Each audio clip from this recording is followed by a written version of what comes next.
Battery just went on my Zoom. You're joking.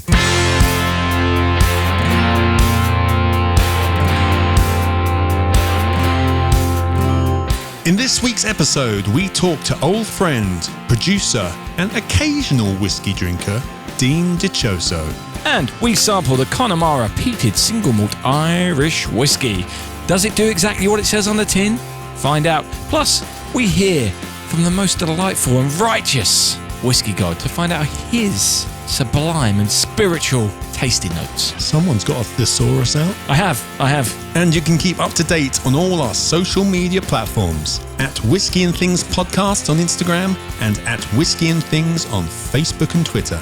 Remember to lose the E. And of course, we have two egos here that definitely need massaging. So, where possible, please leave us a review. 5 stars is the only amount of stars which is acceptable.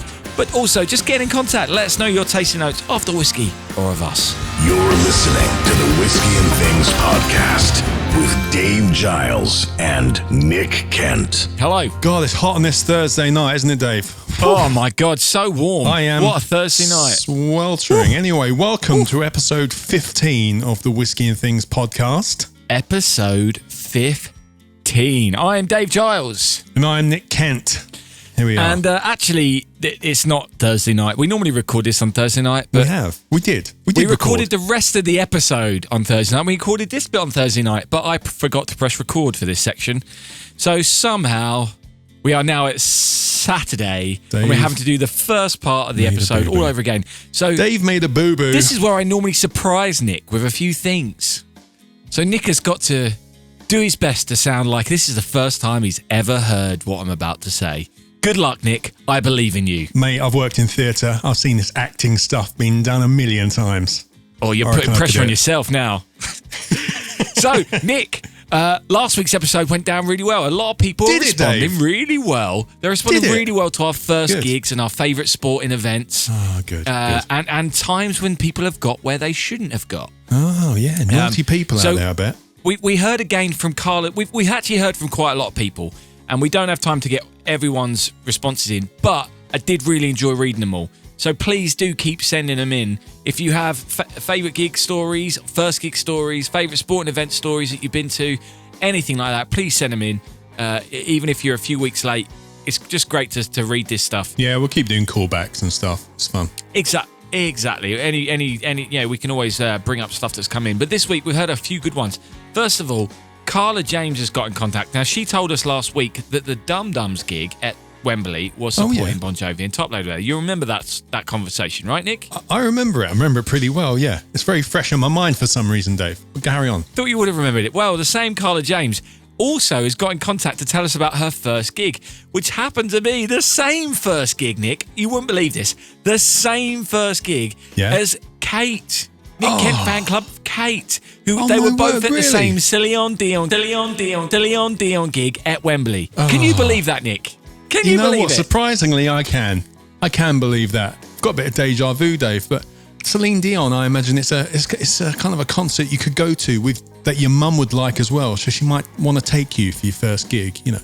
Well, it's funny you should say that, because Carla did then go on to say that although that was her first gig, the first gig she went to that she had an investment in was the Stereophonics with F.E.W supporting in Wembley in 2001. And you would believe this, Nick. I know you just won't believe this next bit, because you've never heard me tell this story ever before. Should I sit down? I was at that gig. Oh, Dave. Her first gig that she went to, Stereophonics with F.E.W supporting, I was there back in 2001. How crazy is that? I can believe that. How crazy is that?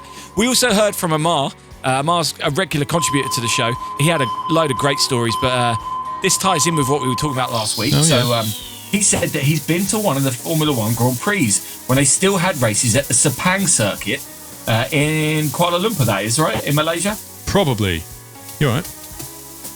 Battery just went on my Zoom. You're joking. I'm carrying on the recording. This is the second take. This is a Saturday night. A Saturday night we're doing this. I'm going to carry on. I'm going to put this somewhere. Fine. Cut. 2-1. Hey. Yeah, okay, we're going. Yeah, sorry about that. Batteries expensive down there in London, are they? Bet they are. Good More expensive than up there, Nick. What 2-bit operation you're doing down there? Anyway. Has Amar been in touch? He has been in touch. Oh, yeah, and, cool. I thought that might happen. He said this. He said, I've definitely been to one of the Formula One Grand Prix when they still had races at the Sepang circuit. Hey, Nick, is that in Malaysia? You know what? I don't care anymore. I'm sure it is. Take 3. And he also said that it's not his experience, but he had one very similar to mine. Oh, yeah? At a charity event a few years ago, his dad somehow stumbled into talking to Manny Pacquiao. Oh, yeah, the boxer. Oh. The boxer. Yeah. You'll never guess what happened, Nick. What happened, Dave? Whatever conversation they had impressed him because afterwards Pacquiao offered him a couple of tickets to one of his bouts and even sent him a signed pair of boxing gloves. Oh, that's a great story. That's so good a story. I could hear it another 4 times, to be honest. No, that is a great story. Thank you, Omar. We have heard from your brother. No way. Which you know because we recorded this before. Oh. And he has a few stories. I'm going to read them all, Nick, and you could decide which ones you want to keep in. So he's got a few things. This week's whiskey. Irish whiskey. Sure, it's liquid sunshine. Before we carry on here, you haven't noticed what I'm wearing? Oh, yeah, because it's blocked by the microphone. It's bright blue. You wear a lot of bright T-shirts, but it is very fetching. It's very fetching indeed. That is a Whisky and Things, the first round T-shirt. We have merch, everyone. We have merch. Limited edition as well. Yeah. If you're a member of our Patreon, this has already been shipped out to you as this airs. If you're not, you should sign up to our Patreon and you can get one of these T-shirts, or you can buy one from our website. Just go and have a look. Nick and I will do some nice modelling photos for Instagram. Nick's a great model for T-shirts. Anyway, this week's whiskey. Connemara Peated Irish Whiskey. That's about it, really. It's an Irish whiskey. They use peat. It's peated. Yeah, that's pretty much it. Like, Should we move on? No. Wrong seals, quick dry, wood stain. Does exactly what it says on the tin. That's exactly what it says on the tin, mate. Oh, dear. So, Connemara. It's a bit of a weird one, me researching this one today. Went down a bit of a rabbit hole. Again, second rabbit hole. I know. I'll tell you why. It's boring stuff. It says on the bottle it's the Kilbeggan Co. Distillery. Okay? It's a really old distillery in a town called Kilbeggan, which is a town about an hour and a half drive from Dublin. Okay. Extremely close to Tullamore, which we've talked about before. Right in the middle of the country. Then I discover later on in the day that it's not actually made there. It's made at Cooley Distillery, which is in the northeast coast of Ireland, near the border of Northern Ireland, where a lot of other whiskies are made as well. Right. Yeah, great story, Nick. But what's the story of that first bit then? What about it? Why are they saying it's made there on the bottle? It's not. That's the company, which is based there, but they're distilling it elsewhere. Understand. Because of big business. So what we're expecting here? I'm expecting a peaty whiskey, Nick, and I've poured it in, and it smells very peaty. Yeah. Everything else is still classic Irish, apart from... So triple distilled? Actually, no, this is actually double distilled. That's the only thing, but it's still it's aged in bourbon casks. They double distill it, apparently, because it adds more character, but whatever. So you mentioned this briefly last week, that this is one of the only, if not the only, peated Irish whiskey. Yeah, there's probably smaller distilleries that do it, but this is the only one which is mass... what's the word I'm looking for? Distributed, Dave. Yeah, okay. A lot of people kind of argue, if you want something peated, have a Scotch, you know? Yeah. People go for Irish whiskey because of how it tastes, like that shortbread, vanilla, buttery kind of vibe. So does this just taste like that, but with peat on the top? That's the question. I tell you what, this stinks of apples. I say that in a nice way because I get that. I like how apples smell. But once you get past the it's peat... kind of like an apple crumble. Yeah. Yeah. Yeah, toffee apple, that kind of... Yeah, it's a stewed apple. Yes. Oh, yeah. Definitely. Like Mum used to There's make so much apple core in there. It out. Mm. Oh, now we're talking. Yeah, you know the one, and you bake it with the skin on. Yeah. Brown sugar in the middle. Beautiful. Oh, mate, taking me back. Yeah, that's a really pleasant smell. When I first stick my nose in it, I didn't like it because it was too peaty. But once you become acclimatized to the peat and you get past that... Yeah, it's really subtle for me, that, though. It felt, just in that first sniff, I was like, okay, there's the peat. And that was all I could smell. But then I had to, again, it's that acclimatization to it. I imagine it'll be the same on the first sip. So I'm going to now dive in, unless you've got anything else I should be looking for. Oh, giving you a bit of a kick. It has. It has. All right, let me have my first taste. Really smoky. Yeah, it is. Wow, okay. Do I like this? This is an acquired taste. It's not like an Isla peat, though. No. For me, it's a subtle, more Highland vibe. It is nice. I do like it. No, so do I. It's a very strong flavour, though. Yeah. It reminds me of Lafroig in that sense. This isn't a drink you'd want to be drinking if you're trying to kiss someone for the first time. Yeah, for sure. I'm also going to quote Charlotte Campbell. This is one of those ones that's going to make your breath smell like death. All right. This is a bit less than death, I think. This isn't too deathy for me. Oh, it's really. Now there's a saying that's coming out of this show. It's a bit less deathy. Yeah. It's a bit less There's dead. a tasting note for you. Less deathy. It's a bit less deathy. Yeah. Let's turn that into a t-shirt. I think it is quite deathy. It's ashy. I feel like there's an element of it's so smoky. I feel like someone's just poured some ashes into it. Can we smell the Irishness though? Or is it completely masked by the peat? If you were giving me this as a taste test, I would say it's a Scotch. I would not say it's Irish. Yeah. I can in the nose, I think. Not in the tasting, but in the nose. There's a little bit there. There's a little bit of Irish there. But I'm not liking the aftertaste. no? No. I don't know why. I'm wondering You're what enjoying it it is. on the tongue, but you're not enjoying the finish. I'm liking the smell. I'm liking the initial palate. But the finish for me, the long finish, leave me a bit... You know what I mean? But I can't tell what taste it is, though, which is annoying me. I'm getting apples on the nose, smoke on the palate, and then really peaty aftertaste. But it's not like a medicine-y peat. That's why it's a bit different. It's a different peat. It's not an Isla peat. It's got an element of farm to it. Yeah. Mucked out stables. Funny you should say that, actually, Dave. Oh, yeah. Connemara is also a breed of pony. Well, that might be what they were trying to do then. On the finish. Horse shit. Yeah, interesting. Well, it's certainly interesting flavours and... Interesting ponies. Interesting ponies, for sure. I personally think I'd stick to one of the Isla peats. Yeah, yeah. I'd still go for a peaty Scotch over this. I think this is something people would try because it's an Irish peated And whiskey. it's different. Yeah. Which is why I ordered it, actually, originally. Oh, well, there you go. Yeah. And it certainly is interesting. Yes. But if I want an Irish, I think I'm going to go with from what we've had so far, I'm going to go with the Teeling or the Caskmake Jamesons. Yeah. I'm not into the smoke of this. I love a smoky whiskey. You know, the Lagavulin my favourite. The peaty Isla stuff. This for me is just leaving a weird aftertaste. Exactly. If anyone else has tried this, please let us know.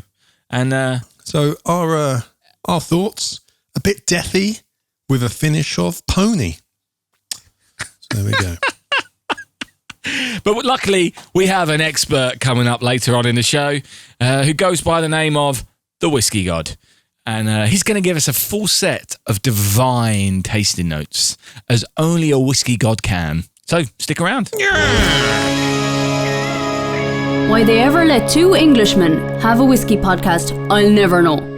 This week's thing is Dean Dichoso, a very old friend of both of us. A very old friend, and he's been mentioned. He got mentioned in the Danny Gruff interview. Yeah. He got mentioned when we had Jess Muse on. So it seems like we need to have him on because he's so close to us, and we've mentioned him a few times. And we're going, he's going to come up again. Who's this guy? Who's this Dean guy? Who you're is talking he? about? Who So is he? We'd like you, our friends, the listener, to get to know our friend Dean.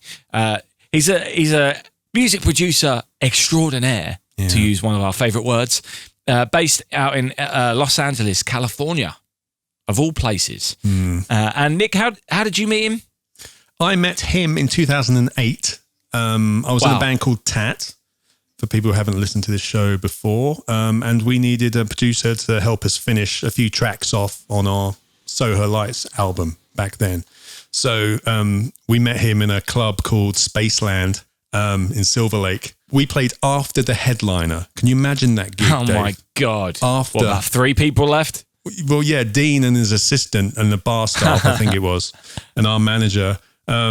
So we only had the gig so Dean could come and watch us to see if he wanted to work with us, really. And Where's that thankfully venue? it is. Silver Lake, California. Silver Lake. Yeah. Also Los Angeles, right? Hit part of town. Didn't you make that album in Atlanta, or is that the first part you met? Yeah, we made most of the album in Atlanta, yeah.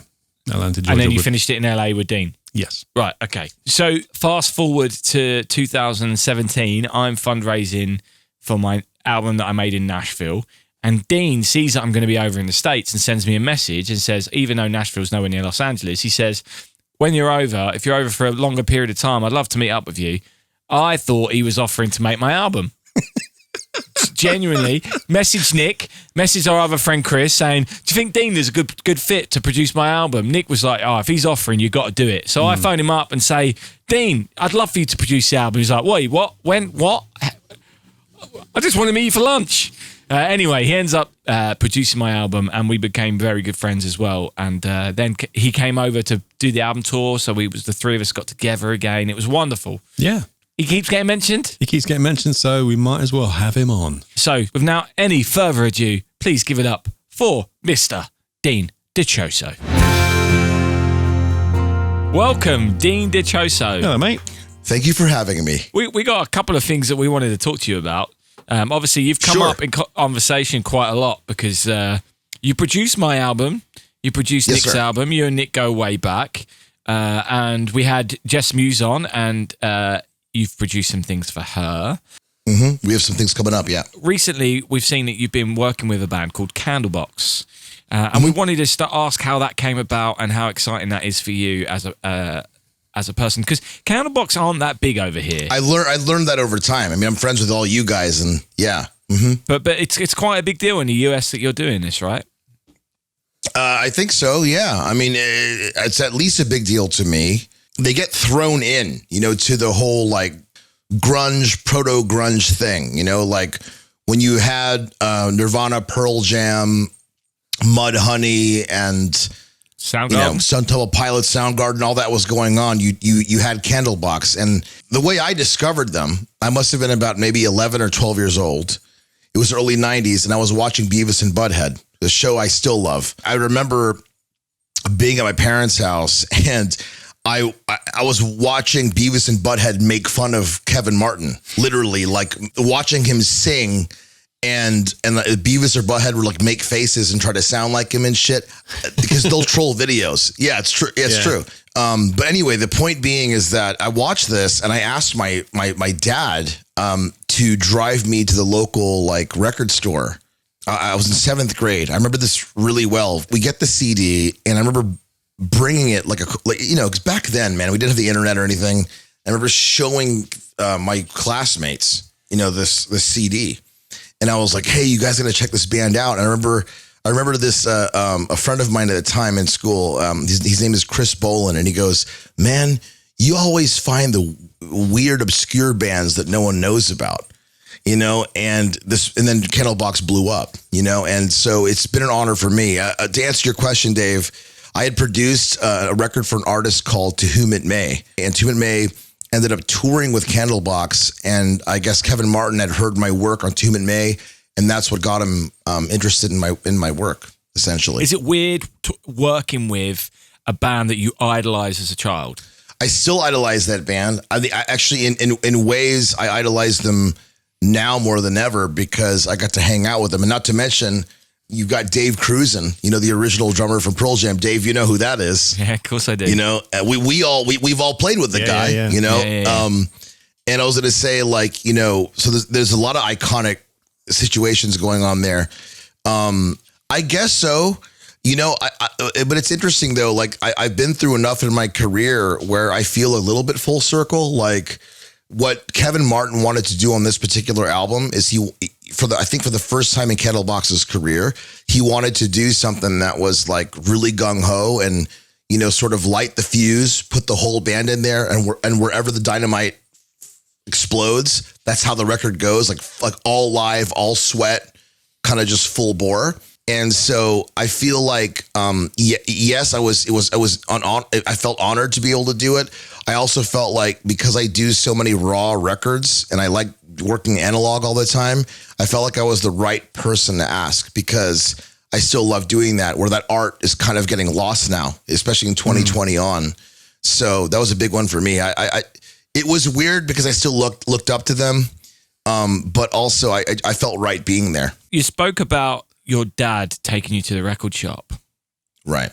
Your parents are both in the medical field. That's right. And your brother's in the medical field. Yes. And there was a lot of classical music in your house. Mm-hmm. Is the fact that your family are doctors actually, does that have any impact on what you do as a musician? Because Nick and I think we know a few people who they've got family members who are in medicine and they've become musicians. So we've not come from that ourselves, but is there something in that, do you think?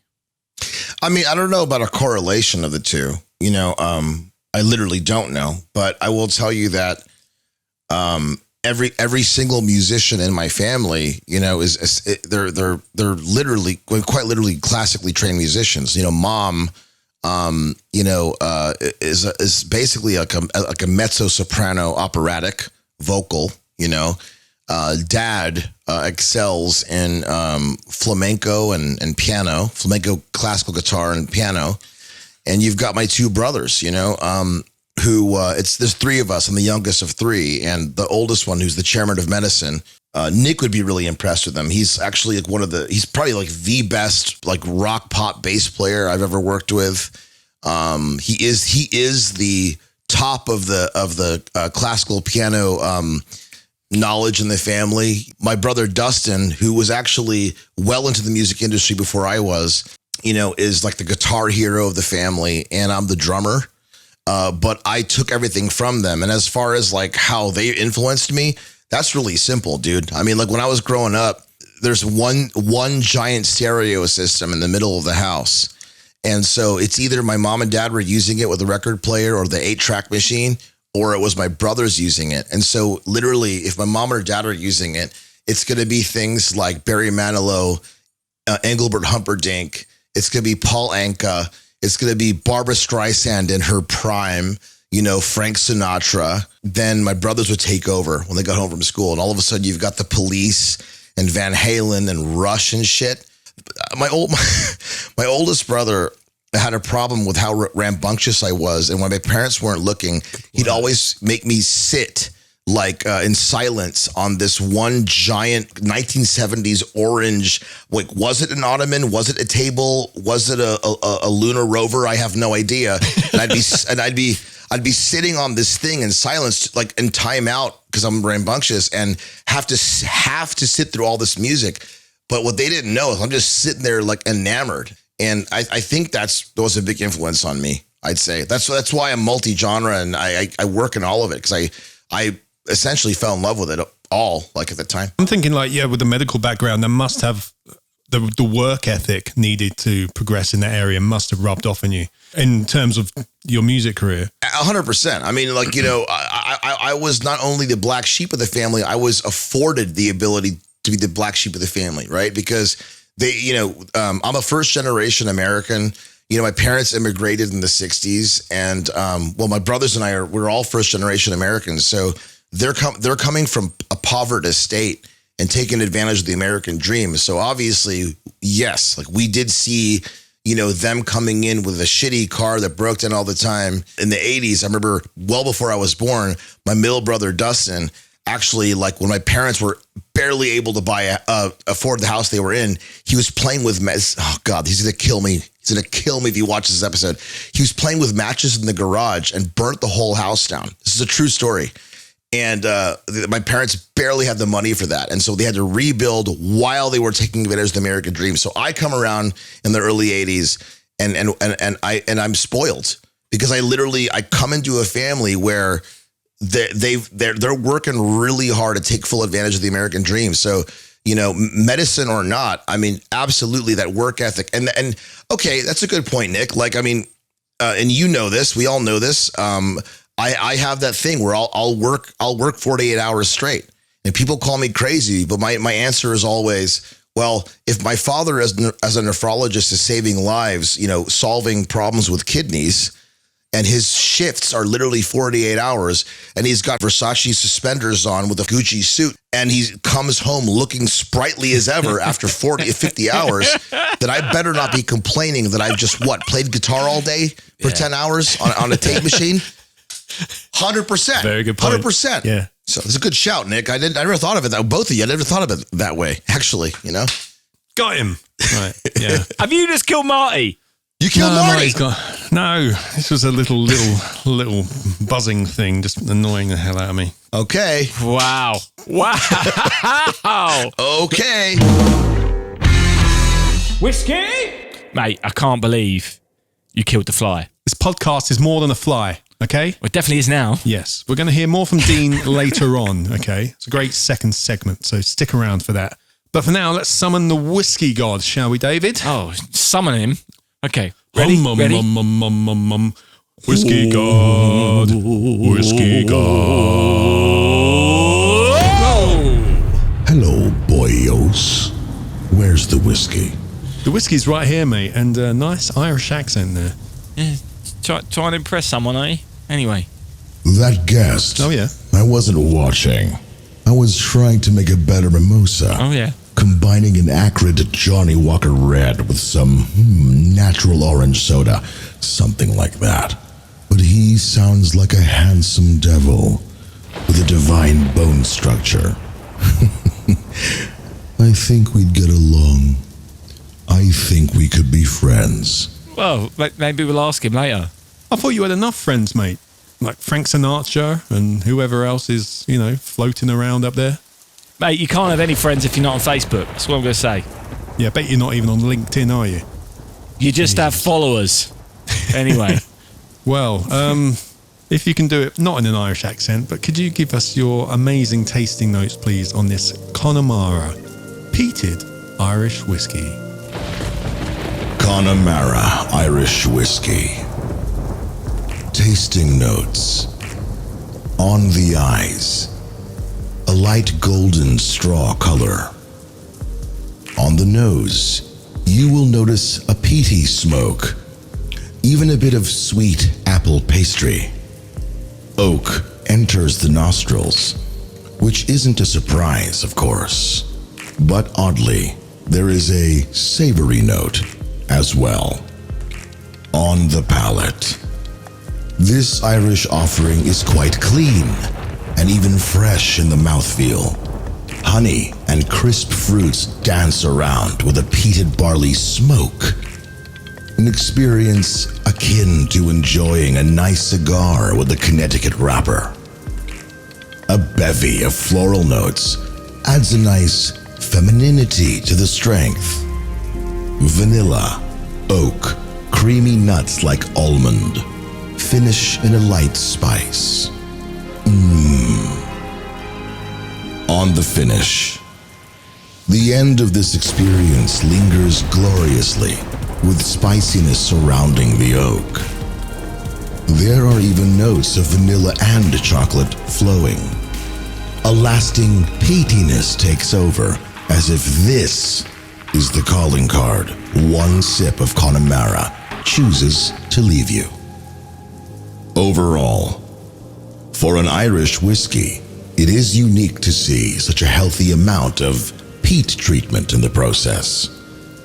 Personally, I am selective with Irish whiskeys. However, there are few that can balance oakiness, creaminess, freshness, and peat notes in one go, whilst leaving me with a mouth-watered state, eager for more. Connemara Irish Whiskey. Ta-ta. Ta-ta indeed. Ta-ta indeed, Mr. God. Thank you for those wonderful tasting notes. Sweet apple pastry. I tell you what, we're getting pretty good at this, you and I. Are we? Well, yeah, because we like to pretend that he's an expert. But he mentioned that on the nose, sweet apple pastry. We said that. We did. We said that. On the palate, an experience akin to enjoying a nice cigar. We said that. You said that, yeah. I know what you mean, though. Yeah. You know what? Yeah, you're right. You're right. God, Dave, we're getting really good at this. 15 weeks in, I think we're developing a palate, Nick. Are we whiskey angels now? Is that what it is? Not full gods, we're angels. Whiskey vicar. Whiskey disciples. Yeah. whatever we are and whatever he is, we'll hear from him again next week. Thanks, God. I look forward to it. Thanks, God. So, thanks for sticking around. Here's part 2 of our little chat with Mr. Dean Dichoso. Beautiful. That whiskey god has notions. Dave and I both had the privilege of working with you. One thing I loved when we finished off the Tat record in Studio City at your studio there was just how you treated your artists. First time we worked with you, we rocked up and you had the most amazing breakfast spread I'd ever seen in my life. Like Thank you for noticing that. Pastries. No, but the thing is, it just seemed, I walked into that place and I was like, wow, this guy is looking after us. I'm gonna tear up. No, but it was great. And we felt like, we were like, right, we're here to do business. We're here to get something done. And it kind of really got us in the mood to work. You look after your artist. That's important, obviously, to you, making your artist feel good. Just like when I'm on the other side of the glass, I feel like I feel like I want to be loved, so that I can do my job, Thanks for noticing. I saw it from a different point of view because obviously we were friends and we were living together in Nashville. That's right. And we had like a week before we were in the studio. So I saw lounge around the house, Dean. And then day one going to the studio, he suits up. The uniform comes on. The makeup comes on. The hair gets done. And it's like he puts himself in the zone. Is that a thing for you? Is it a case of I have to turn it on as in when I'm in work mode, I am in work mode and I dress for that and like someone else going to a job? Because you don't see that. I don't see that very often from other musicians just for recording's sake. That's a cool thing you brought that up. Actually alluding back to my parents being in that very professional and we can literally now say essential field of medicine. And I made a joke earlier about my father and his full regalia. My father is a bit of a strange fashion buff, and whether he was or not, he could be like the cheapest suits, but there's two answers to that. I've been inspired by the fact that he did that for work. And I'm talking like his suspenders, man. The things that clamped on the pants were like in special kind of gold and shit. Like, his initials were embroidered to every cuff. Wow. And then also coming up through the recording studio business, working with a lot of jazz musicians, especially older ones. And if you look at the culture of that, they would always put 3-piece suits on. Of course, they weren't feeling the heat because of all the Vicodin and whiskey, but but still they would dress up for work, And I think there is something important to that. It is true. There's pictures online of me like putting astringent in my face with a hair thing, holding my hair back on, doing emails, in Nashville at the Airbnb, and then still like every time we're in the studio, I try to do my best smoky eye, and I do like to wear my strange sort of like, I don't know, it's like if the movie Fifth Element was in hell, that's how I feel like I want to look like, and I think that's important. I think like feeling like dressing up to go to work is important. I'm not saying I want the musicians to do that. That's up to them, but for me, it's a respect thing too, like showing up there and, you get that guy. Do you have a bucket list of artists you'd love to work with? Well, this is a hard one. There's definitely one right off the bat that comes up, which is a hard one for me because there's a producer who I don't think is that much older than me. Called Nick Raskulinecz, and he did a lot of great rock records. He did some Deftones albums that I like. I think maybe one or two of them, and he had the beautiful chance to do an album for a band I know he loved, and I would have loved to have been in his position, even though I'm happy he got the job, which is Rush, and. Neil Peart now being gone, bless him. Also me being a drummer, literally one of my top 3 influences as a drummer. That's I know he's dead, so that band isn't around now, but that's definitely a band I would have loved to have done something for. And I can't really think of much. I would love to do a Tool record. I don't know. Obviously, you've worked at some pretty famous studios as well. You've done a lot of the big ones within LA and New York. Is there anything left on your bucket list studio wise that you'd like to like to tick off? Anywhere in the world? Yes, David. Abbey Road. Oh, it's funny you should say that. That's convenient. I mean, It's convenient. Have you found a producer yet? Have you found one yet, Dave? Maybe we should have a chat, Dean. maybe so. Do you know any producers, Dean? Do you know any producers who might Do you know want any to... producers? I might know.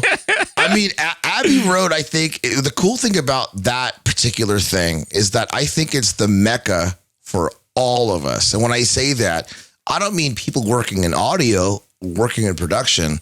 I think I'm talking about for everyone. I think that's the mecca. Is like, it's kind of like one of those things. If you can afford to be there, like, do we get some of the mojo that they left behind? Maybe. Even when you were over, when we did the album launch tour for Tennessee and 48th, and the three of us went down there afterwards. Just That was special. Stood outside and went to the gift shop. We didn't even go in, but you just get a vibe just from being outside, and you get excited being in the gift shop.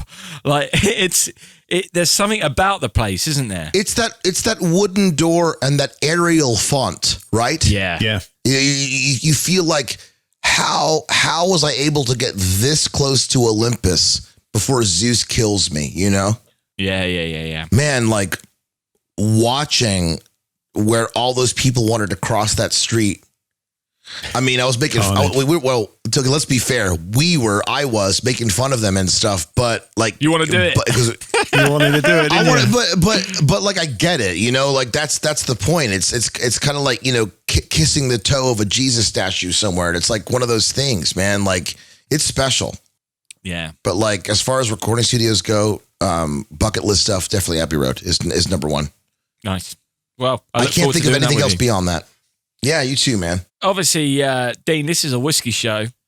Yes, sir. Well, I've noticed you've mentioned already a few times you're a whiskey man. But what are you drinking there? I'm drinking Maker's Mark 46 today. Any particular reason?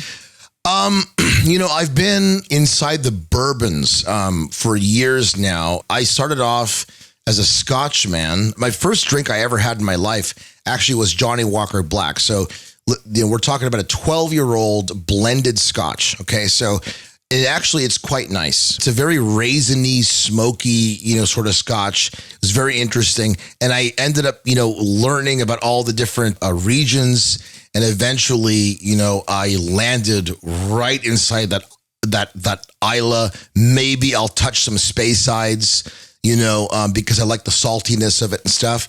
But what ended up happening was I was playing with making sauces, Italian sauces, like for pastas and stuff. And I like to drink while I'm cooking, just like I do as I'm brushing my teeth and pretty much everything else in my life, drinking whiskey. So as I'm enjoying this, and I'm noticing I'm trying to make a very creamy pesto. I'm trying to perfect a pesto recipe that's very creamy. And I remember drinking this particular Scotch, or any Glenfiddich, any Glen, any of the Highlands. And I noticed that the more dairy I put into my sauces, that these particular Scotches would not cut through. And so finally one day, I switched and I tried a Jim Beam Black, and there's a bite.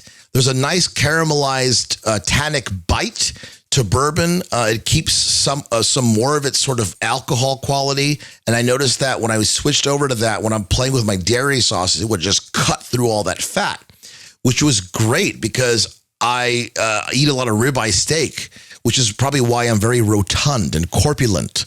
And, I look like the Pokemon Snorlax, but I'm always awake and I'm an asshole. But the point being, I noticed that bourbons were a great companion or pairing to fatty meats. And then what happened was after this journey, I went back to my Johnny Walker Black one day because I noticed that I liked it with a particular cigars that I like to smoke, and I remember for the first time drinking it going, wow, this tastes like fruit punch. I'll never do this again.